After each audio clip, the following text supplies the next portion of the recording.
All right, let's do some real talk. Families are drowning in protocols, supplements, elimination diets, therapies that promise the world but deliver burnout. I know this. GAPS is one of those, and I'm gonna dive in. I know I'm gonna probably get roasted for this. And while it's actually rooted, I'm not gonna lie, in good intention, it is. It's restrictive, it's exhausting, and in a lot of cases, it backfires. So today I wanna break down why lifestyle medicine is not only more sustainable, it's the best path to your child's gut, brain, and future. So let's dive into what GAPS is, because you may be new here. Maybe, first of all, so I am the co-founder of Blue Life RX, and I am the creator of the Blue Life Autism program, a program made to help children thrive in lifestyle medicine, which is one of the only evidence-based health practices that physicians also promote and can be board certified in. So I have multiple nutritional certifications, and on top of it, I was in healthcare for 21 years in diagnostics. So the inside of the human body does give me a little bit of an edge, especially understanding so many physical conditions. And when my son was diagnosed with autism, I had to throw the rule book out and start from scratch and then learn a whole bunch of stuff in different nutrition certifications so that I could help him thrive. And thrive he did. He went from being completely nonverbal to completely conversational and independent in the mainstream with no diagnosis. And that is why I am here today to help other families get highest possible outcome of independence and communication possible. So let's define what GAPS is. And I'm not against GAPS. When I learned about GAPS, I was actually interested in it, just that it was so restrictive for my child who was already very picky. It made me feel a little bit like I just wasn't ready to take all the food away, that he was already eating only 3 foods, and try to give him bone broth. So let's talk about what it is as a foundation with no judgment or no thoughts other than the facts. So GAPS it was designed to heal the gut through an elimination process. The structure is phases that starts with bone broth, with meats, ferments, moving within a narrow maintenance diet for 1.5 to 2 years on average. It is starches, pasteurized dairy, refined sugars, starchy vegetables. Now, what are the go into something very restrictive, especially with our sensory and picky and ARFID eaters?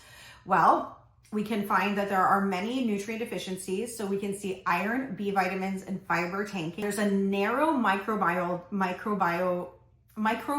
diversity, which means saying that your really healthy, good, keep us running and alive. They don't get the food they need to have babies and have more of themselves to make more of the healthy microbes that are going to continue to keep us alive. So when we think about the gut rainforest, I always go back to this, when we think about the canopy trees and we think about all the things that need to be growing in the rainforest to create the perfect environment, this gut rainforest shrinks instead of expands. So stress, it's very stressful on picky eaters. That's why we could not even attempt it. It creates a lot of food fear, increased mealtime battles, and in many cases, when families come to us, the parent themselves have so much PTSD over brains that they're almost very avoidant of a food that is meant to create healthy energy in our kids, including brain development energy.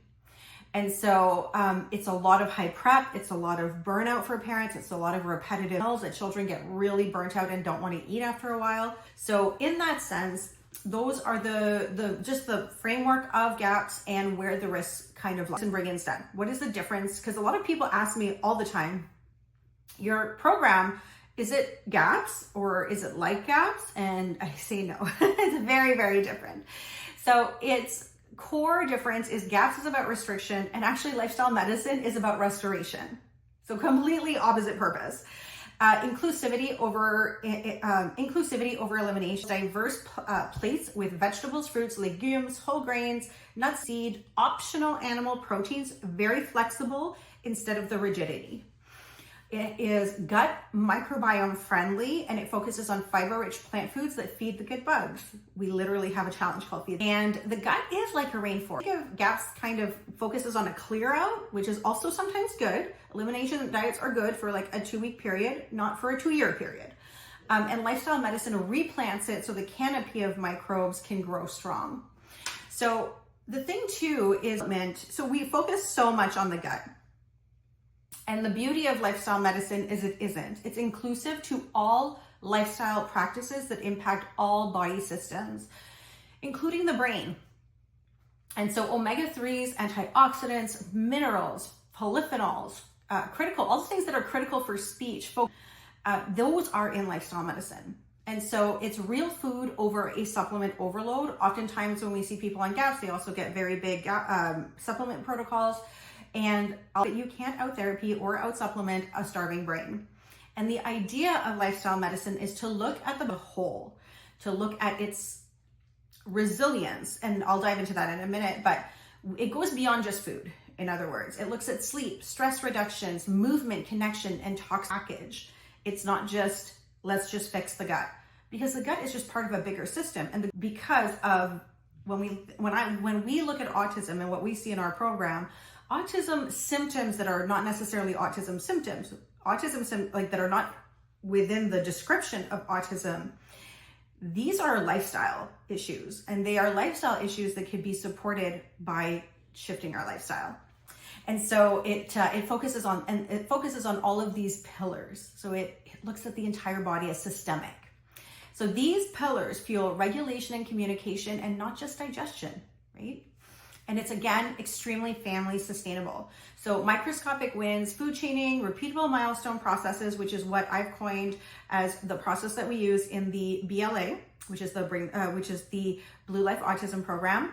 Joy at mealtime. It focuses heavily on rebuilding relationships at mealtime with both families and food, and it creates less burnout and more connection. So if we looked at it as a side-by-side comparison, if we looked at just maybe 6 urban aspects, if we thought about restriction, all right, the GAPS diet is high and the lifestyle medicine is low. If we look at sustainability, GAPS long-term is hard over 2 years, and lifestyle medicine is very family-friendly and very able to mold to preferences and lifestyles and different cultures. Gut impact, so for GAPS diet, we're looking at limited microbiome diversity, and lifestyle medicine expands with the microbiome. Brain fuel, risk of nutrition gaps when we think of nutrients, when we look at GAPS, and in lifestyle medicine, we're looking at abundant brain nutrient experience. From what we have seen, and from even just a lot of the groups that I've seen and talked in, it creates a lot of overwhelm, burnout, sometimes reactions that are high in histamine. And lifestyle medicine offers more of a confidence, more of a support that is made to work with the body at a pace the body can go. So here's the thing that I want to share is that GAPS might take food away, but it doesn't build skills, resilience, or joy. Lifestyle medicine meets families. It feeds the gut like soil, waters the brain like a sponge, and restores the foundation so